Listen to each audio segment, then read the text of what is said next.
Bueno, pues vamos a ir de paso a la octava mesa de este congreso, que lleva por título Prevención y detención precoz en la enfermedad renal crónica. Cedo la palabra a Clemente Gómez, secretario de Federación Nacional ALCER.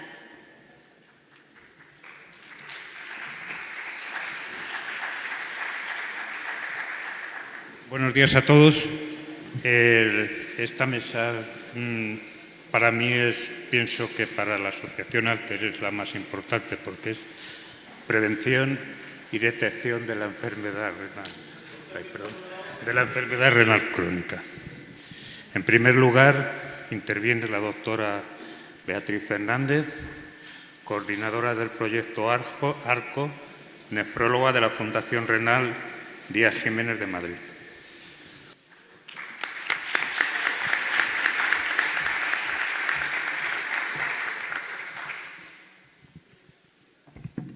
Bueno, pues ante todo, yo soy Bea Fernández, soy nefróloga de la Fundación Jiménez Díaz en Madrid.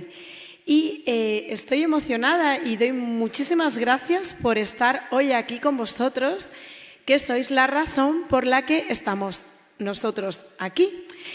Y básicamente lo que nosotros nos propusimos en este proyecto que hicimos fue ponernos en marcha, porque todo empieza antes. Todo empieza porque en España hay casi un 14% de personas que tienen diabetes.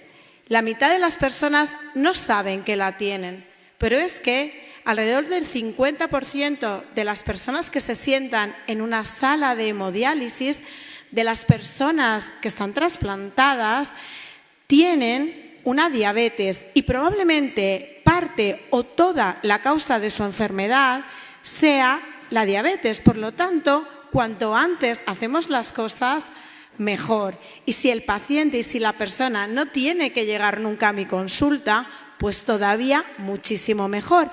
Y a raíz de esta carta de presentación de Dani Gallego, viene todo un proyecto cuyo objetivo es mejorar la atención a las personas que viven con enfermedad renal crónica y diabetes. Y si podemos evitar que las personas que viven con diabetes lleguen nunca a desarrollar una enfermedad renal crónica.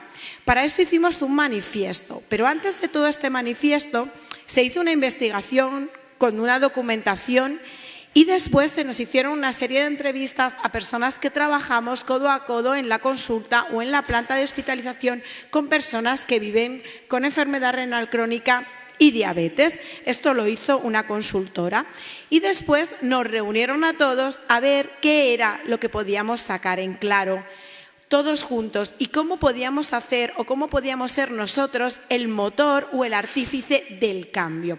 Y básicamente lo hicieron con todas estas personas, con la promoción de ALCER y con el aval de un montón de sociedades científicas, una de ellas la Sociedad Española de Nefrología, la SOMANE y sociedades científicas para las que yo trabajo también.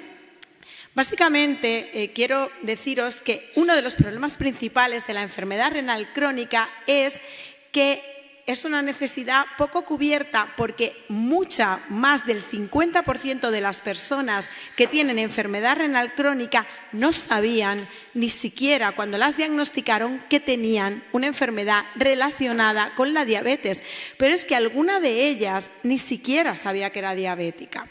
Además, hubo un porcentaje que no fue tampoco despreciable, casi un 40% de las personas que tenían síntomas previos, síntomas que a lo mejor quizá ellos mismos no habían sido tan partícipes de ellos y no habían comentado quizá tanto a sus médicos de atención primaria sobre la diabetes.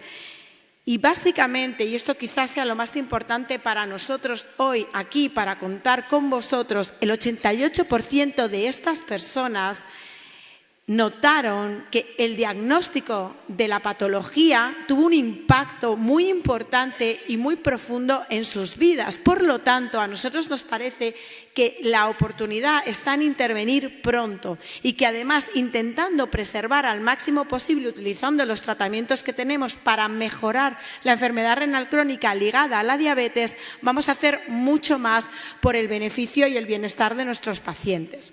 Básicamente, aquí tenemos un decálogo de la asociación entre la enfermedad renal crónica y la diabetes. Y de esto me gustaría poneros de manifiesto cosas tan llamativas como de 1 de cada 3 personas con diabetes tiene enfermedad renal crónica. Y el problema principal es que no lo saben. Y es importante que tanto los profesionales como las asociaciones de pacientes hagan a la sociedad civil partícipe de la importancia que hay entre la relación entre la diabetes y la enfermedad renal crónica.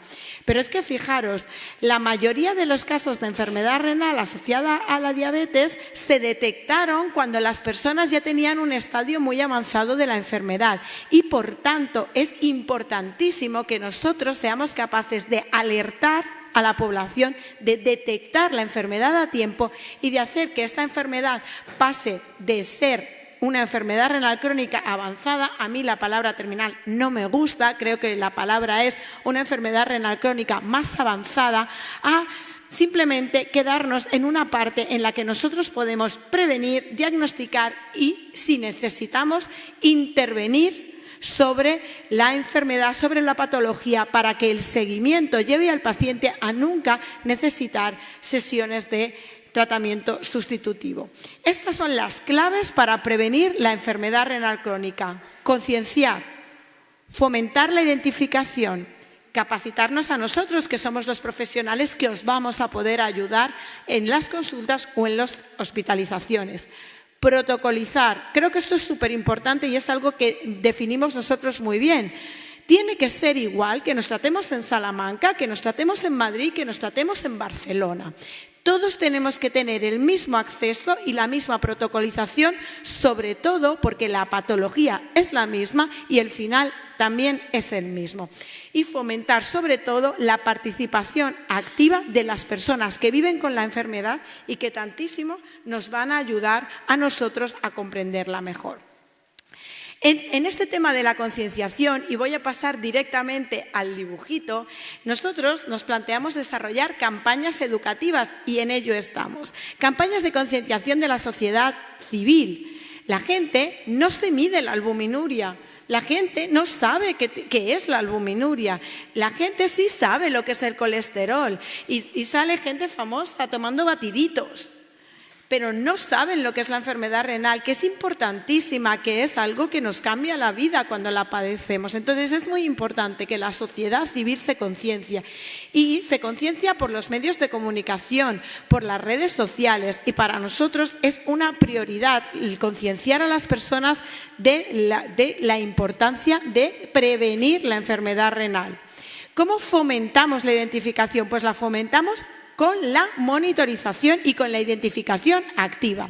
Sistemas sanitarios activos o sistemas sanitarios informatizados, monitorizar, hacer programas de seguimiento y hacer programas de control específico. Y nosotros básicamente lo que estamos promoviendo desde las sociedades científicas es monitorización anual, descartarlo y ver cuando el paciente comienza a tener problemas renales. Tanto el médico, tanto como el nefrólogo, como el propio médico, incluso de atención primaria, que lo tenga muy claro, que hay que comenzar a tratar desde el principio. Capacitarnos para poder comenzar a tratar desde el principio. ¿Cuáles son los argumentos de esto? Pues básicamente hay muchos estudios, pero sobre todo hay muchas guías de actuación clínica que los médicos debemos de conocer. Los nefrólogos, por supuesto, pero también los internistas, los médicos de atención primaria, los diabetólogos. Todos hemos de conocer las medidas preventivas y los tratamientos farmacológicos. Y para eso los profesionales sanitarios también nos debemos de capacitar. Y también nosotros tenemos que conocer perfectamente cuáles son las complicaciones derivadas de la patología diabética. Y como os decía antes, la protocolización. Y la protocolización está muy clara. Tenemos todos que seguir las vías clínicas. Estar en verde o estar en amarillito no significa quedarnos tranquilos. Significa monitorizar para modificar las actitudes tanto nuestras como las actitudes de las personas que conviven con diabetes, haciendo cambios sustanciales, tanto en los tratamientos como en el estilo de vida. Y estos cambios están en las guías de actuación. Y lo más importante para hoy, para nosotros, fomentar el papel activo de las personas que viven con diabetes y de las personas que viven con enfermedad renal. la diferencia sustancial entre hacer las dietas, hacer el ejercicio físico, los tratamientos, todo eso es importante. Es importante que nosotros seamos capaces de transmitir a la sociedad civil, a las personas que viven con diabetes, y enfermedad renal, transmitir la importancia del autocuidado, pero también ayudarles a poder tener ese autocuidado. Hay muchas veces que las personas necesitarán una rehabilitación, necesitarán a lo mejor un ejercicio físico diferente, una persona que les dé también un apoyo y una ayuda psicológica. Es decir, un seguimiento de las personas con intervención, con acompañamiento, muy importante. A veces antes el acompañamiento de las personas que convivían con las enfermedades no se tenía tan en cuenta, pero ahora es importante que los profesionales estemos más al lado y menos enfrente. Y un seguimiento activo. Y estas son las conclusiones, que son las 5 claves para prevenir la enfermedad renal asociada a la diabetes. Concienciar, detectar, capacitarnos a nosotros mismos, protocolizar, que sea el tratamiento igual siempre para todos con lo mejor que tengamos en nuestra mano y, sobre todo, acompañar a las personas que viven con enfermedad renal crónica y diabetes en este proyecto, con enfermedad renal crónica y cualquier tipo de patología cardiovascular, porque la diabetes siempre va asociada a patología cardiovascular, para que, si podamos evitar la entrada en técnicas y, aunque el paciente ya lo esté, que esté cada vez mejor. Muchas gracias. El doctor José Jesús Broseta es nefrólogo del Servicio de Nefrología y Trasplante del Hospital Clínic de Barcelona. Adelante, doctor. Muchas gracias.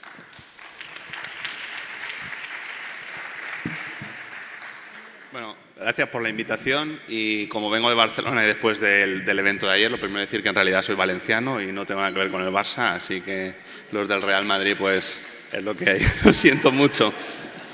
Bueno, vamos a entrar en el síndrome cardiorrenometabólico, que es un concepto que está de moda y realmente pues, es algo que ahora veréis que está un poco en la cultura general y que todos sabíamos, pero que hay un punto de inflexión que prácticamente hace menos de un año, que es este dictamen de la presidencia de la Asociación Americana del Corazón, que establece este síndrome, ¿no? Y lo define como una conexión entre las enfermedades del corazón, renal, diabetes, obesidad y mucho más, ¿vale? Es una confluencia de circunstancias. Pone en el inicio, aunque no es la única condición de inicio, pero sí que ponen en la mayor parte de los casos, ese exceso de tejido adiposo, de grasa. Y ese exceso de grasa que además es disfuncional. No nos sirve como fuente energética, que es para lo que estaba pensado, ¿no? Nosotros estamos diseñados para correr delante del león y mira la vida que llevamos ahora sedentaria y de comer mucho y irregular. Y si veis, pues este exceso de adiposidad afecta a diferentes órganos. Primero tenéis, como más a continuación, pues al hígado. Está el hígado graso, seguro que lo habéis oído, que puede llevar a fibrosis, incluso a cirrosis e insuficiencia hepática por este exceso de grasa. Puede predisponer a hipertensión, a dilipemia, a diabetes, por supuesto, en la afectación del páncreas. Y también afecta directamente la grasa, aunque no haya diabetes, a los riñones, ¿no? Puede hacer la hiperfiltración glomerular por la obesidad y a una enfermedad específica que es la glomerulosclerosis focal y segmentaria por hiperfiltración por obesidad. Y todo esto también hace que haya más inflamación, más estrés oxidativo, más resistencia a la insulina, más daño de los vasos y también de los vasos del corazón, y eso hace pues, que haya más aterosclerosis, más fibrosis cardíaca y más disfunción y más enfermedad del corazón. Y una de las cosas que hace muy bien esta publicación es dejar claros unos estadios que son, además, y creo que esto es muy importante, empezando por el 0. O sea, la persona que no tiene nada de esto, la persona que no tiene factores de riesgo, pero que solo por el hecho de vivir esta sociedad pues está en riesgo, ¿no? Voy por ahí antes a un bebé, pues él cuando crezca seguramente pues comerá Coca-Cola y comidas procesadas, como todos hacemos de vez en cuando, y estará en riesgo de este sobrepeso y obesidad, ¿no? Y ese sobrepeso o obesidad, el estar gordito, pues ya entra en el estadio 1. Pasamos al estadio 2 cuando ya tenemos factores de riesgo metabólicos, o sea que cuando además de estar gordito tenemos hipertensión, hipertrigliceridemia, ya ha aparecido diabetes, ya ha aparecido enfermedad renal crónica. Pero en este estadio también vienen las personas que tienen hipertensión por otras causas y también enfermedad renal por otras causas y no por este exceso de obesidad o por la diabetes. Pasamos un estadio superior, otro escalón, que es la enfermedad cardiovascular subclínica. Subclínica quiere decir que aún no ha dado problemas ni síntomas, ¿no? Seguro que alguno en el estudio de lista de espera de trasplante se le ha hecho un cateterismo coronario, se le ha visto una estrechez en una arteria coronaria, se ha puesto un stent y se ha solucionado antes de que diera un infarto. Pues sería ese punto, ¿no? O personas que tienen ya alteraciones estructurales del corazón, aunque aún no notan los síntomas de la insuficiencia cardíaca. Y en este cajón también metemos la enfermedad renal crónica avanzada. Ya el último escalón, el de mayor riesgo, es el que ya tiene algún evento cardiovascular, tiene un infarto, un ictus, arteriopatía periférica, ¿no?, con amputaciones y fibrilación auricular. Este estudio me parece muy interesante porque da varios mensajes. Es población americana, que sabéis que son un poco más propensos a comer mal y hay mayor tasa de obesidad, pero aún así pues vemos diferentes cosas, ¿no? Que a lo largo de los años la situación no ha cambiado, cómo clasifican a las personas. Si veis, casi todos están en el estadio 2, o sea, el que ya tiene sobrepeso u obesidad, más algún otro factor de riesgo como hipertensión, como diabetes. Nos dice esto que, claro, no es lógico. Primero tendría que haber estado solo con sobrepeso y, sin embargo, el sobrepeso y el estadio 0, que es la persona completamente sana, están por debajo en prevalencia. Pues nos está diciendo esto que estamos diagnosticando muy mal la obesidad y el sobrepeso porque lo tenemos más estigmatizado que considerado como una enfermedad crónica. Y luego, si veis, pues afortunadamente las personas que ya tienen enfermedades más graves están en niveles inferiores o en porcentaje, ¿no?, de prevalencia.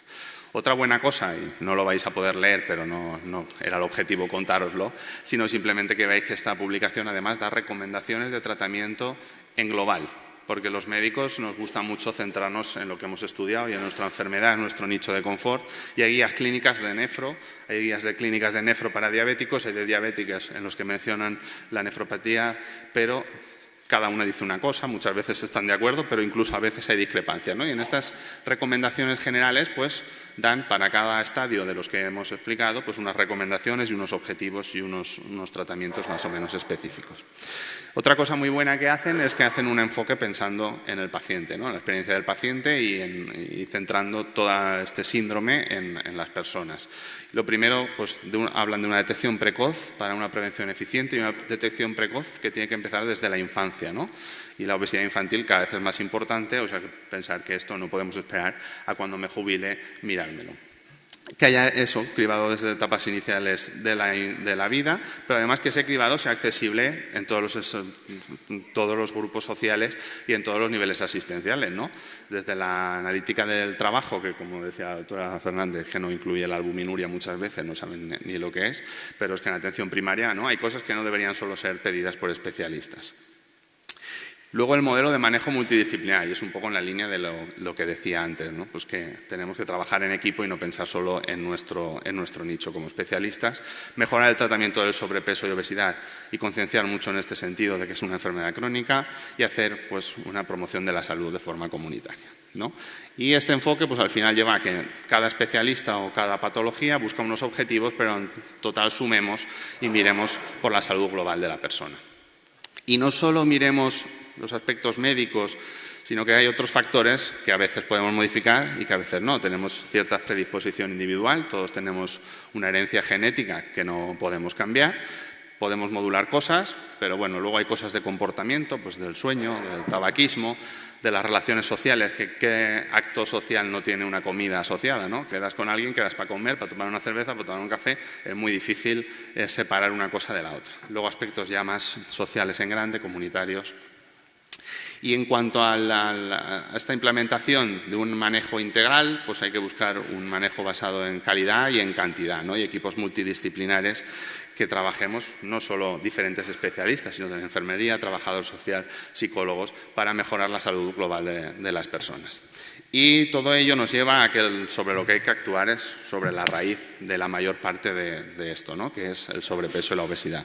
Se queda un poco antiguo esto, pero si veis, pues no hace más que crecer. Cada vez somos más las personas que tenemos sobrepeso y esto pues no va a parar de crecer. Y si veis arriba a la derecha el índice de masa corporal, que es la forma que tenemos ahora, que no es muy buena de hablar de sobrepeso u obesidad, pues la media en España está en sobrepeso, o sea que somos muchas personas con sobrepeso más que con normopeso. Y por eso quería lanzar también este mensaje y creo que es lo más importante que nos podemos llevar hoy, porque estamos hablando de prevención, de evitar esto, ¿no? Es que uno no es gordo porque quiera, ¿sabes? No es una falta de voluntad, sino que hay un mapa entero de circunstancias que se suman psicológicas, físicas, metabólicas, y es muy difícil salir de ese bucle, ¿no? No es falta de voluntad, hay que hacer algo más. Y ese algo más es asegurar que tengan acceso al tratamiento de la obesidad, que ahora no está financiado, lo sabéis. Es verdad que sería un reto muy grande económico porque hay mucho paciente obeso, pero hay medicamentos nuevos que tienen unos resultados excelentes y que se debería de apoyar. Pues desde los profesionales, desde las asociaciones de pacientes, pues que haya un cambio un poco en la administración y empiece a llevarse esto a cabo.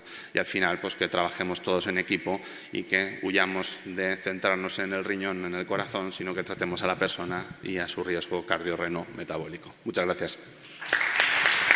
Gracias, doctor.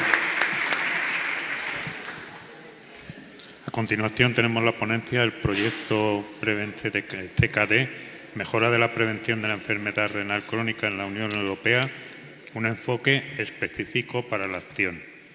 Tenemos de ponente a la doctora Lucía Cordero y a doña Mónica Suengas. La doctora Lucía es nefrólogo del servicio...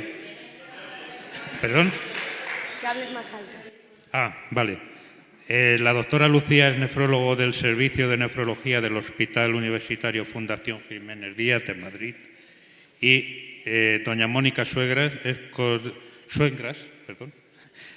coordinadora de la Federación Europea de Pacientes Renales, EKPF. Gracias.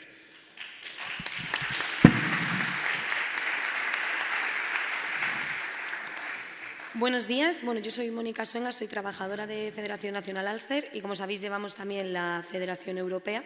Y os queríamos presentar uno de nuestros proyectos, que es el Prevence CKD, que por sus siglas en inglés significa prevenir la enfermedad renal crónica. Los objetivos de este proyecto es un proyecto de prevención financiado por la Unión Europea y son aumentar la concienciación sobre las características, implicación e impacto de la enfermedad renal crónica a nivel de la población de la Unión Europea y también a nivel de las políticas de la Unión Europea. Otro objetivo es prevenir el desarrollo de la enfermedad renal crónica, implementar programas de detección precoz de población en riesgo de enfermedad renal crónica y fomentar la gestión de salud en las personas con esta enfermedad antes de llegar a la terapia renal sustitutiva. Desde la Federación, una de las tareas que hemos tenido en este proyecto es analizar qué buenas prácticas o qué iniciativas hay a nivel europeo y ver un poco cuáles son las faltas, qué falta en estas políticas o iniciativas de prevención. Por ello hemos hecho un análisis para identificar lo que está bien y lo que falta por hacer. También tuvimos que ver cuál era en sí la definición de buenas prácticas, que bueno, lo veis aquí, pero es básicamente algo que haya funcionado y haya tenido un éxito demostrado y pudiera ser implementable en otras regiones o incluso en otros países. Voy a ir un poco rápido para que también nos dé tiempo a Lucía. De esta manera buscamos en diferentes webs, en diferentes sitios, para encontrar muchas iniciativas que hablaban sobre prevención y detección precoz. Los criterios de selección de estas prácticas pues, fueron que trataran la prevención primaria o la secundaria, que hablaran de detección o diagnóstico precoz con resultados definidos, que fueran iniciativas que pudieran ser replicables en otros entornos, que también fueran acciones que pudieran retrasar esta progresión de la enfermedad renal, educación temprana de pacientes, identificación de biomarcadores y el manejo temprano de la enfermedad renal. Dividimos estas prácticas en 6 grupos y de ellas vimos, pues, por ejemplo, las de investigación científica detectan claramente los factores de riesgo, tienen mucha calidad.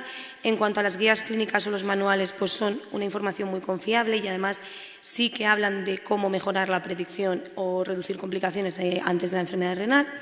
También hicimos analizamos varias revisiones bibliográficas que podían comparar y debatir diferentes soluciones. Otras iniciativas que se consideran buenas prácticas son campañas de concienciación, también programas educativos, aplicaciones y, por supuesto, documentos estratégicos que ayudan al mejor manejo de la enfermedad renal crónica. En las conclusiones, lo que encontramos es que hay falta de datos sobre cómo las personas en riesgo perciben su propio riesgo, cómo promover hábitos saludables y seguir recomendaciones y prescripciones médicas. También faltan datos sobre cómo afectan los factores emocionales, los estilos de afrontamiento, la resiliencia, en la adherencia y en los hábitos saludables, hablando especialmente de nutrición y actividad física. También faltan datos sobre los resultados de campañas de concienciación y las acciones con responsables políticos. Sí sabemos lo que se hace, pero no sabemos cómo realmente afecta. Y además faltan datos reales en las etapas tempranas de la enfermedad renal crónica. Hola, yo soy Lucía. Bueno, el problema al que nos enfrentamos aquí es la enfermedad renal crónica, que como ya sabéis es la anomalía en la estructura o en las funciones que vemos en el gráfico de los riñones, independientemente de la causa, que se presentan durante más de 3 meses. Sabemos que la enfermedad renal crónica tiene una prevalencia estimada cercana al 10% de la población mundial, que sería más de 673 millones de personas, y como sabéis produce un gran impacto en la salud, produce importantes comorbilidades, un detrimento en la salud mental, en la calidad de vida y luego, menos importante, pero también un importante gasto sanitario. Y además se estima que para el año 2040 puede ser la 5ª causa de muerte precoz. A pesar de ello, es una enfermedad que es muy desconocida. Todo el mundo ha oído hablar del cáncer, todo el mundo ha oído hablar de las enfermedades del corazón, y la enfermedad renal a nivel de población general no se conoce. De hecho, mucha gente tiene enfermedad renal y no lo sabe. Este es un estudio en el que se vio por datos analíticos, que sabéis que es cómo se diagnostica la enfermedad renal, los pacientes que tienen enfermedad renal y cuántos tenían diagnóstico, y vemos que en la mayoría de países cerca del 90%, en España sería el 85% de personas, tienen enfermedad renal y no lo saben y no están diagnosticadas. Y de ahí surge un poco la idea del proyecto, que es con los objetivos que ha comentado Mónica. Entonces, la primera parte de lo que nosotros hemos planteado es ver cuál es la prevalencia real de enfermedad renal en Europa. Aquí lo primero en lo que buscamos era si tenemos registros de enfermos renales, y como vemos en el gráfico de la izquierda, en color azul, los países que tienen un registro de terapia renal sustitutiva, es decir, personas que están en diálisis o en trasplante. Sin embargo, cuando vamos al gráfico de la derecha, que es para ver qué países tienen registros de pacientes con enfermedad renal que aún no estén en la fase de diálisis o trasplante, pues como vemos en el color naranja, prácticamente la mayoría de países no tienen un registro de esto. Entonces, los datos que tenemos pues son estimados de bases de datos como la del GBD, que estima que en Europa hay más de 80 millones de personas con enfermedad renal, aunque ni siquiera aquí los datos están actualizados y son muchas veces estimaciones. Tenemos aquí otra fuente de datos, que es el de la Sociedad Internacional de Nefrología, que estima que en Europa occidental sería en torno al 10% y oriental en torno al 12%. Tenemos algún estudio epidemiológico que, como vemos, por ejemplo, en España, nos siguen faltando bastantes datos, y luego tenemos estudios epidemiológicos que podemos encontrar en bases de datos científicas, en las cuales vemos que los estudios que se han hecho para ver cuántas personas tienen enfermedad renal no están actualizados, son muchos anteriores a 2015 y además son estudios muy heterogéneos. Pero bueno, con todo esto, más o menos la prevalencia de la enfermedad renal es en torno al 10%, que es bastante importante. Y además, la enfermedad renal, la gente no es consciente de que incluso aunque tengamos la diálisis o el trasplante renal, que parece que en parte pueden sustituir la función de los riñones, realmente no son equivalentes a tener unos riñones sanos, y de hecho disminuyen mucho la esperanza de vida. En estos gráficos vemos en los puntos grises la esperanza de vida de la población general según el rango de edad, y luego en azul, la barra azul representa la esperanza, los años de vida, la esperanza de vida de los pacientes con trasplante renal, y las barras rosas de pacientes en diálisis. Y como vemos, si vamos a gente muy joven, por ejemplo las mujeres del grupo de 20 a 25 años, si tienen un trasplante renal tienen 22 años menos de esperanza de vida que las chicas de su edad, y las que están en diálisis hasta 44 años menos de esperanza de vida que las chicas de su edad. Aparte, hay muchísima variabilidad entre países. e incluso entre regiones dentro de un mismo país. Estos son 2 regiones en España con una población similar y hemos analizado los datos de incidencia de terapia renal sustitutiva desde 2012 hasta ahora y vemos que la diferencia cada vez es mayor. Luego, de ahí la importancia de los protocolos que ha hablado Bea, de que las cosas se hagan igual en todos lados. Entonces, la enfermedad renal crónica tiene importantes consecuencias en términos de salud física, mental, calidad de vida y gasto económico. La prevalencia de enfermedad renal crónica en Europa está aumentando y no conocemos la prevalencia real porque está muy infradiagnosticada. Vemos que hay mucha variabilidad entre países y regiones y por ello pensamos que necesitamos programas de detección precoz. Y aquí viene, a ver si tengo tiempo, la segunda parte de la charla. ¿Cómo podemos detectar la enfermedad renal crónica a tiempo? Como sabemos, la enfermedad renal hasta que no está muy avanzada no da síntomas. Entonces, la única forma que tenemos de saber si alguien tiene enfermedad renal es con analíticas de sangre y orina. Como sabéis cómo funciona el riñón, pues la sangre pasa por un filtro que es el glomérulo y se forma la orina. Y nosotros medimos en sangre lo que es la creatinina, que nos va a estimar el filtrado glomerular, que equivale a la función de los riñones, y en orina mediremos albuminuria y otras cosas como, por ejemplo, sangre en enfermedades concretas. Nos vamos a centrar aquí en la albuminuria. La albuminuria es la presencia de albúmina en orina, ¿vale? La albúmina es la proteína principal de la sangre que en un riñón sano no debería filtrarse a la orina y cuando un riñón está dañado pues sí se filtra y tenemos albuminuria.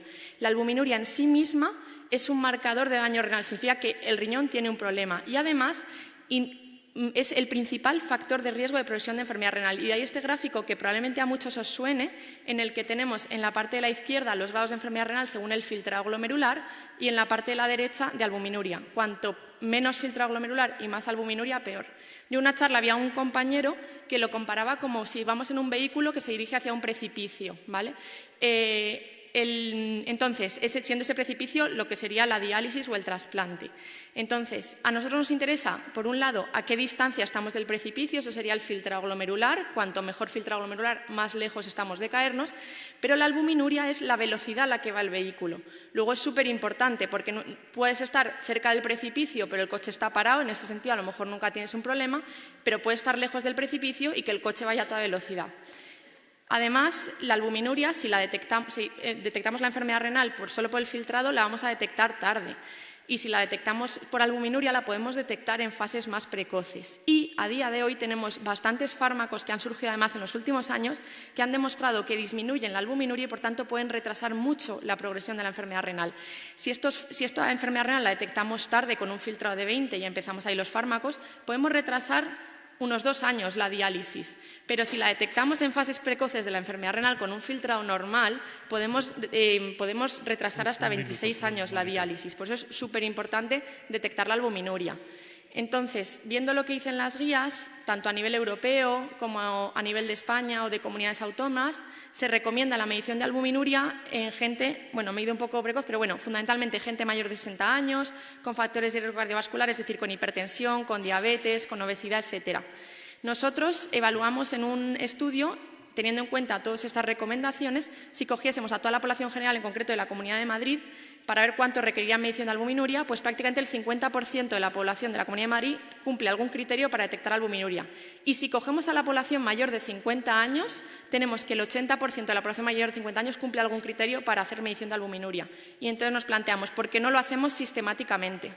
Solo hay un estudio, hemos encontrado un estudio en Holanda que hicieron un análisis de detección de albuminuria sistemático y nosotros lo estamos empezando ahora. Lo hemos hecho un poco a imitación del Prevecolon o el programa de detección de sangre oculta en heces, que no sé si os suena, está en muchas comunidades autónomas. Lo que hacen es que a gente mayor de 50 años lo que se hace es hacer un análisis de heces y si hay sangre pues se hace una colonoscopia para ver si tienen cáncer de colon u otras lesiones. Pues nosotros lo que hacemos es utilizar a esa misma población, hacerle un análisis de orina y si tiene albuminuria pues empezaríamos un seguimiento en la consulta y podríamos iniciar un tratamiento.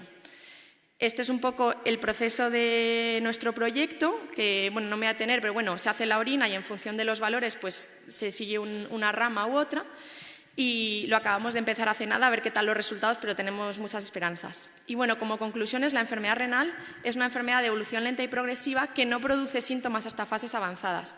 En las fases más avanzadas el daño suele ser irreversible y, sin embargo, si detectamos la enfermedad precozmente, se pueden establecer estrategias que frenen la evolución de la enfermedad.